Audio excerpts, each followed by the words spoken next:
Jumpa lagi dengan saya Alexander Paulus dalam episode Pikiran dan Kata-kata.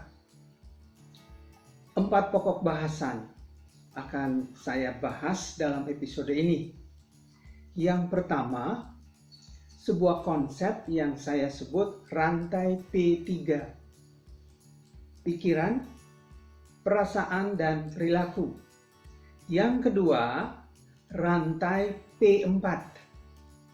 Paradigma, pikiran, perasaan atau emosi, dan perilaku. Pokok bahasan yang ketiga yaitu paradigma yang melemahkan dan paradigma yang membangun. Pokok bahasan yang keempat adalah sebuah tips tentang bagaimana membangun tutur kata dan perilaku yang positif. Sahabat-sahabat A+ yang baik, pernahkah Anda bertanya, mengapa Anda melakukan apa yang Anda lakukan? Atau mengapa Anda mengatakan apa yang Anda katakan? Memahami hal-hal ini akan membantu kita untuk mengontrol dan mengarahkan tutur kata kita, perkataan kita, dan perilaku kita sehingga menjadi lebih baik, lebih efektif, lebih membangun, lebih positif. Untuk mempermudah kita, saya akan membawakan sebuah cerita yang terjadi di tempat kerja. Tony, sebut saja begitu, adalah seorang karyawan yang bekerja di sebuah perusahaan swasta yang cukup besar. Tony dikenal sebagai seorang karyawan yang memiliki banyak ide. Dan setiap kali dia memiliki ide, setiap kali dia punya ide-ide baru, dia akan selalu bercerita kepada orang lain. Dan orang yang paling sering menjadi sasaran untuk mendengarkan ide-idenya adalah atasannya. Sebut saja Pak Joko. Namun di benak Pak Joko, ide-ide Tony lebih banyak berupa hayalan. Tidak memiliki practical value-nya, artinya tidak praktis untuk diimplementasikan. Pagi ini rupanya Tony sudah memiliki ide baru lagi. Dan sebagaimana biasanya dia sudah ada di dalam ruangan Pak Joko atasan. Lalu dia berkata kepada Pak Joko, apakah Pak Joko punya waktu? Saya punya ide yang luar biasa hari ini. Memang di saat yang sama Pak Joko sangat sibuk. Pak Joko terlihat sedang membalik-balik lembar-lembar dari sebuah file yang ada di hadapannya. Pak Joko juga terlihat sedang menghidupkan komputer untuk melihat apakah ada surat-surat elektronik atau email penting yang harus dia ketahui hari itu. Merasa kurang diperhatikan, Tony berkata lagi, saya yakin Pak Joko, ide-ide saya ini akan memungkinkan perusahaan bisa membuka pasar yang baru. Tidak hanya di dalam negeri, tetapi juga di luar negeri. Tiba-tiba, telepon di meja Pak Joko berdering. Pak Joko mengangkat telepon dan mulai berbicara. Merasa tidak diperhatikan, Tony berdiri, menunjukkan wajah kesal, keluar dari ruangan Pak Joko sambil membanting pintu. Di luar dia bertemu dengan seorang temannya, dia berbicara kepada temannya. Saya benci Pak Joko. Pak Joko tidak pernah menghargai ide orang lain. Sahabat-sahabat A+ yang baik. Semua reaksi, semua respon kita terhadap berbagai situasi yang ada di hadapan kita ditampilkan dalam bentuk tutur kata, perkataan, dan perilaku. Respon kita dalam hal ini perkataan dan perilaku bisa berbeda dari satu situasi ke situasi lain.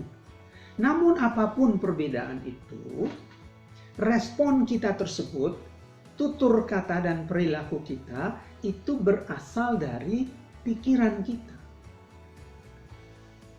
William James, doktor dari Harvard University, seorang psikolog, bisa membantu kita untuk menjelaskan, memahami konsep ini. William James mengatakan bahwa awalnya kita memiliki sebuah pikiran. Lalu muncul perasaan atau emosi atas apa yang kita pikirkan tadi. Barulah datang dan terjadi perilaku. Termasuk di dalamnya tutur kata. Sekarang kita kembali kepada cerita Tony tadi untuk kita melihat kaitannya dengan konsep rantai P3. Perilaku-perilaku Tony adalah dia keluar dari ruangan atasannya, menampakkan wajah kesal, membanting pintu. Ketika bertemu dengan orang lain, dia berbicara kepada orang lain, tutur katanya, dia mengatakan dia membenci Pak Joko. Karena Pak Joko tidak menghargai ide-ide. Semuanya negatif. Pertanyaannya adalah, apa yang menjadi perasaan yang berkecamuk di dalam diri Tony? Saya ingin menekankan kembali mengenai apa yang dikatakan oleh William James. William James mengatakan yang menarik adalah perasaan atau emosi itu adalah satu kekuatan, satu energi yang menggerakkan terjadinya tindakan seseorang, yang menggerakkan terjadinya perilaku seseorang, termasuk tutur kata. Oke, mari kita lihat kembali kepada Tony. Apa kira-kira perasaan yang berkecamuk di dalam diri Tony sehingga dia menampakkan perilaku yang negatif tadi? Mungkin Tony merasa marah. Mungkin Tony merasa tersinggung. Mungkin Tony merasa diremehkan. Lalu pertanyaan berikutnya adalah, kalau perasaan itu selaras dengan pikiran, maka kira-kira apa yang dipikirkan Tony sehingga menimbulkan perasaan yang negatif tadi?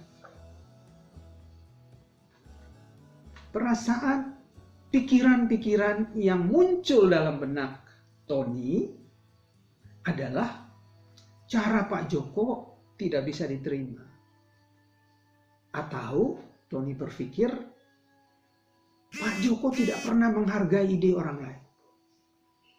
Atau ide yang sudah saya siapkan berhari-hari diacuhkan begitu saja oleh Pak Joko.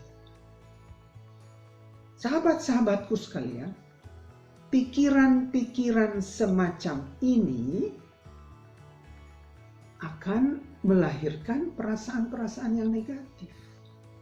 Pikiran-pikiran semacam ini akan melahirkan perasaan negatif yang kemudian menggerakkan terjadinya perilaku negatif yang ditunjukkan oleh Tony tadi. Lalu pertanyaan kita selanjutnya adalah, kalau kita melihat kembali rantai P3 tadi, pikiran pada awalnya adalah sebuah pikiran, dan kita sudah tahu apa yang dipikirkan oleh Tony.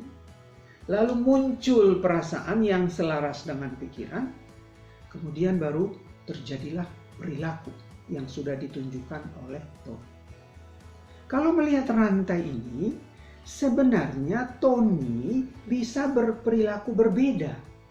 Dia bisa bertutur kata lebih baik dan lebih positif. Jika saja Tony memilih untuk melihat situasi yang ada di hadapannya itu dari sudut pandang yang baik, dari sudut pandang yang positif, maka dia akan berpikir secara lebih positif. Misalnya, dia bisa berpikir, iya, Pak Tony memang sibuk. Apalagi di pagi hari seperti tadi. Atau dia bisa berpikir, seharusnya saya WhatsApp Pak Joko dulu. Supaya saya bisa tahu apakah Pak Joko punya waktu cukup atau tidak. Atau Tony bisa berpikir, lain kali saya buat janji dulu. Saya bisa menulis memo dan meletakkannya di meja Pak Joko. Nah, pikiran-pikiran seperti ini yang positif, yang baik, tidak akan memungkinkan Joko untuk berperilaku seperti yang tadi. Tetapi pertanyaan kita selanjutnya, sahabat-sahabatku sekalian, adalah, kalau tadi kita lihat rantainya, perilaku digerakkan oleh perasaan atau emosi yang datang dari sebuah pikiran. Maka pertanyaannya adalah, dari mana datangnya sebuah pikiran? Bersumber dari mana pikiran itu? Dr. Albert Ellis yang menemukan cognitive psychology, psikologi kognitif, bisa membantu kita. Albert Ellis mengatakan bahwa semua respon kita terhadap satu situasi dalam bentuk perilaku, tutur kata, itu bersumber dari yang namanya paradigma. Berarti sekarang kita sudah punya satu rantai dari P3 menjadi P4. Paradigmalah yang menjadi sumber terjadinya pikiran. Dari pikiran akan muncul perasaan-perasaan yang selaras dengan pikiran.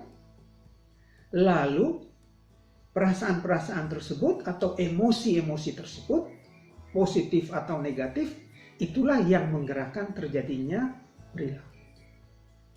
Jadi paradigma menurut Albert Ellis yang menjadi sumber datangnya pikiran-pikiran manusia.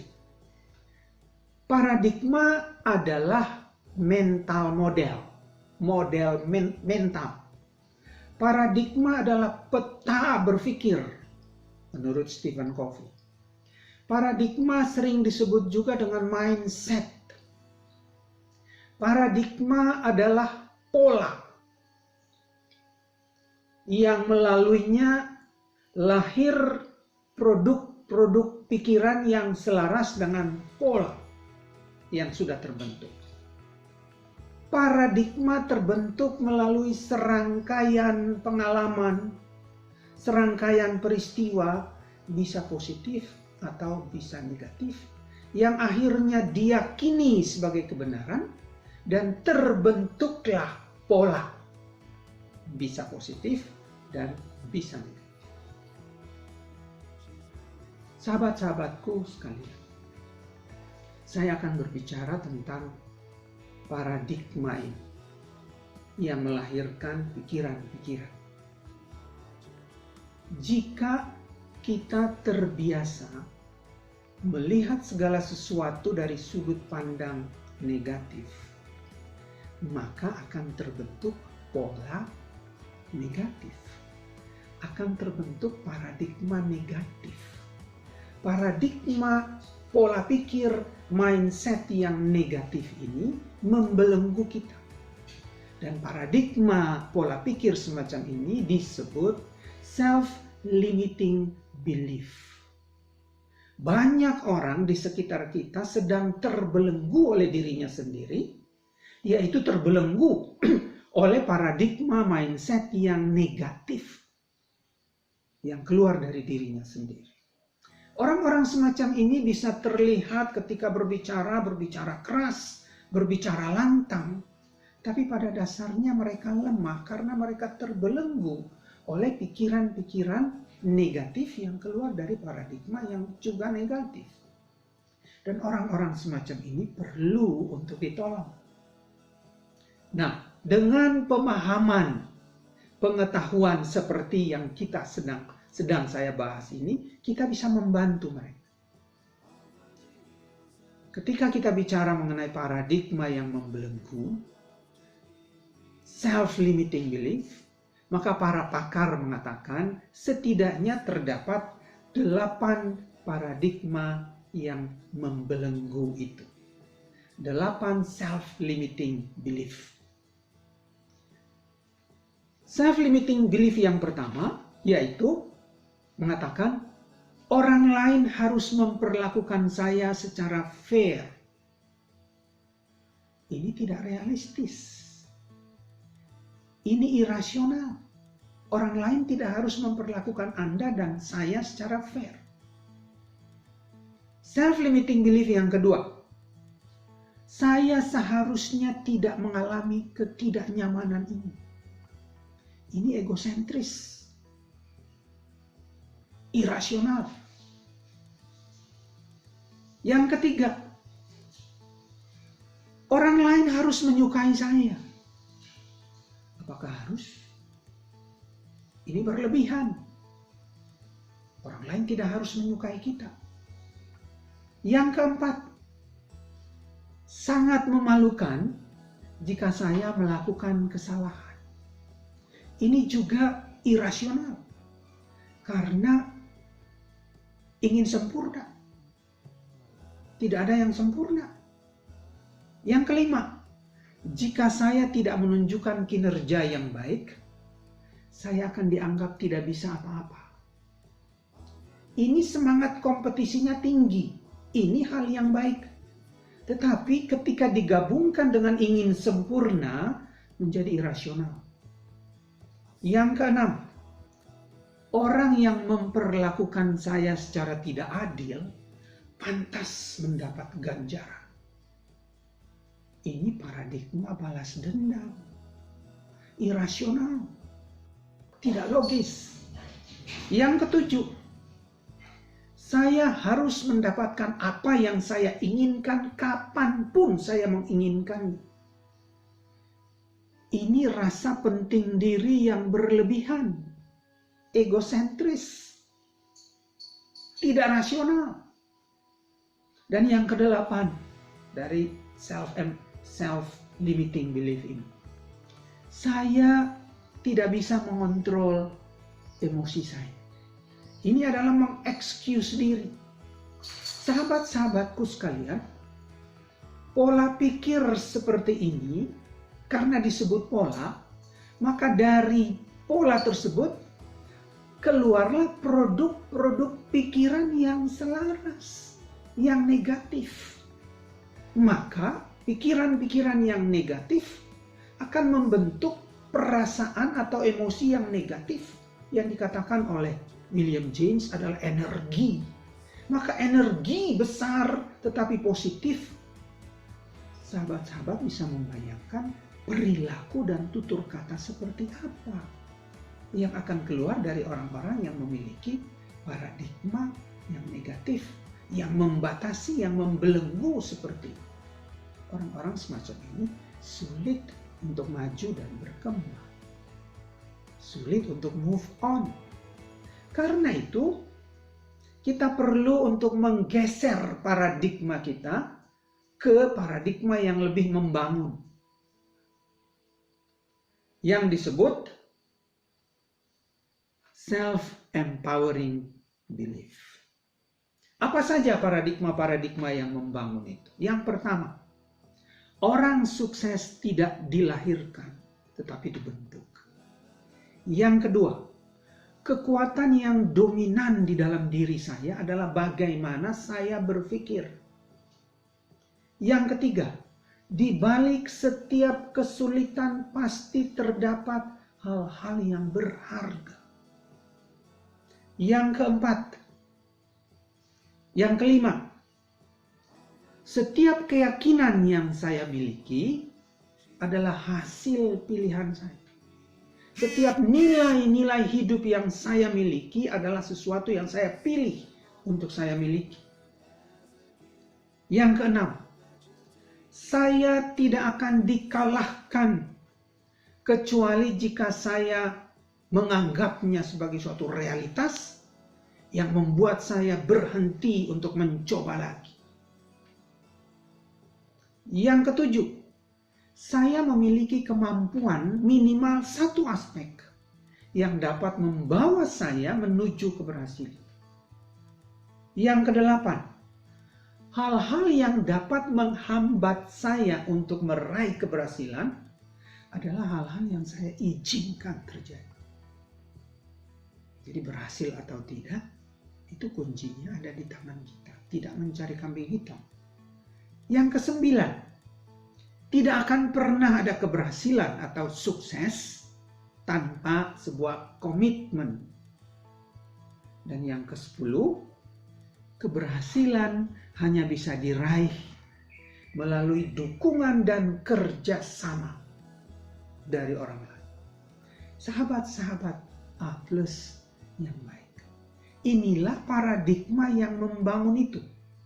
Tadi sudah saya katakan bahwa paradigma atau pola pikir, karena dia dalam bentuk pola, maka dari dalamnya akan keluar produk-produk pikiran yang selaras, yaitu yang baik, yang positif, yang membangun, yang memerdekakan seseorang, Anda dan saya. Sehingga kita bisa maju dan berkembang. Karena itu, Tony dalam cerita yang tadi, dan kita semuanya bisa maju dan berkembang apabila kita memilih untuk memiliki paradigma mindset yang positif sehingga kita bisa maju dan berhasil. Bagian yang terakhir adalah sebuah tips tentang bagaimana tutur kata dan perilaku kita menjadi lebih positif. Ada sebuah formula atau sebuah model yang disebut model ABC. A adalah antecedent atau peristiwa pemicu atau situasi yang kita hadapi. B adalah belief atau apa yang kita pikirkan dan kita yakini bahwa apa yang kita pikirkan itu benar terhadap situasi yang kita hadapi. Dan C adalah konsekuensi dari apa yang kita pikirkan terhadap situasi yang kita hadapi tersebut. Contoh, Anda ditegur oleh atasan. Anda ditegur oleh atasan adalah A, antecedent, adalah sebuah situasi, adalah sebuah peristiwa. Kita tidak bisa apa-apakan situasi itu, sudah terjadi. Kuncinya terletak pada B, yaitu belief. Apa yang kita pikirkan terhadap situasi tersebut. Apa yang kita pikirkan ketika kita ditegur oleh orang lain, dalam hal ini atasan. Kita bisa berpikir negatif, tapi kita juga bisa memilih untuk berpikir positif. Kalau kita berpikir negatif, maka mungkin kita akan berpikir, kita akan mengatakan di dalam diri kita bahwa atasan senangnya mencari-cari kesalahan. Atasan memang tidak menyukai saya. Atau kita berpikir, atasan pilih kasih. Maka ini akan menghasilkan perasaan-perasaan yang negatif, emosi yang negatif. Maka kita bayangkan perilaku negatif apa yang akan terjadi. Maka konsekuensinya juga akan terjadi, negatif. Tetapi ketika kita memilih, ketika Anda ditegur oleh atasan, A, antecedent, lalu Anda memilih untuk berpikir positif. Oh ya, ini penting untuk saya ketahui. Sehingga saya bisa bekerja lebih baik lagi. Jika Anda berpikir seperti ini setidaknya, maka perkataan Anda, perilaku Anda pun akan positif. Anda bisa mengatakan kepada atasan, terima kasih Bapak. Atau terima kasih Ibu. Untung saya diberitahu tentang informasi ini sehingga saya tahu hal apa lagi yang masih perlu saya perbaiki dari pekerjaan saya. Sekali lagi, Terima kasih. Positif bukan? Maka konsekuensinya adalah Anda senang. Walaupun Anda ditegur, jika Anda melihatnya dengan kacamata yang berbeda, belief, pikiran yang positif, maka Anda senang. Ketika seseorang senang, dia akan bekerja dengan lebih baik. Tidak ada orang yang ketika tidak senang bekerja dengan baik. Ketika Anda senang, maka pekerjaan Anda akan berubah menjadi semakin baik, semakin baik, semakin baik. Maka kinerja Anda akan positif, akan semakin baik. Peluang untuk Anda semakin maju dan berkembang. Bukan hanya Anda yang senang sebagai konsekuensinya. Atasan Anda menjadi senang karena atasan melihat dari diri Anda sebuah sikap yang positif. Maka Anda mempunyai banyak peluang dibanding dengan teman-teman Anda yang lain. Karena atasan Anda merasa senang. Tidak hanya itu konsekuensinya. Lingkungan Anda, teman-teman Anda bisa melihat Anda sebagai sumber inspirasi. Mereka bisa belajar dari Anda tentang sikap Anda. Mereka bisa melihat progres Anda, kemajuan Anda karena cara berpikir Anda yang berbeda. Jadi sahabat-sahabat sekalian, formula A, B, C sederhana. Antecedent, jika satu situasi terjadi, peristiwa pemicu terjadi, ingatlah kuncinya ada pada B, belief, apa yang Anda pikirkan tentang peristiwa tersebut, maka konsekuensi positif pasti terjadi. Gunakanlah terus-menerus formula ini walaupun tidak mudah. Dibutuhkan komitmen dan kebiasaan untuk membuat dia menjadi satu kebiasaan kita di dalam hidup ini. Jadi sahabat-sahabat sekalian, ada korelasi antara pikiran dan kata-kata. Berpikirlah sebelum berkata-kata.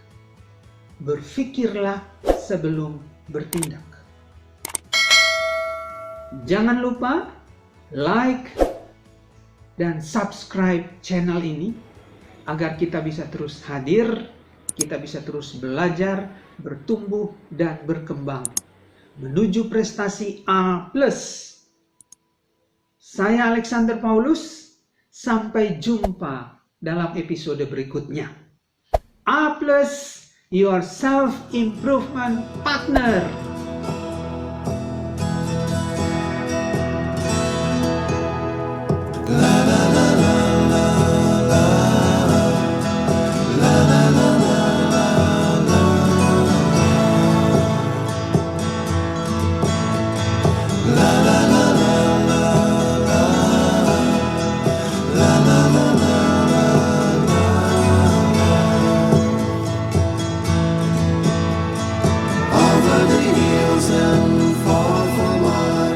She's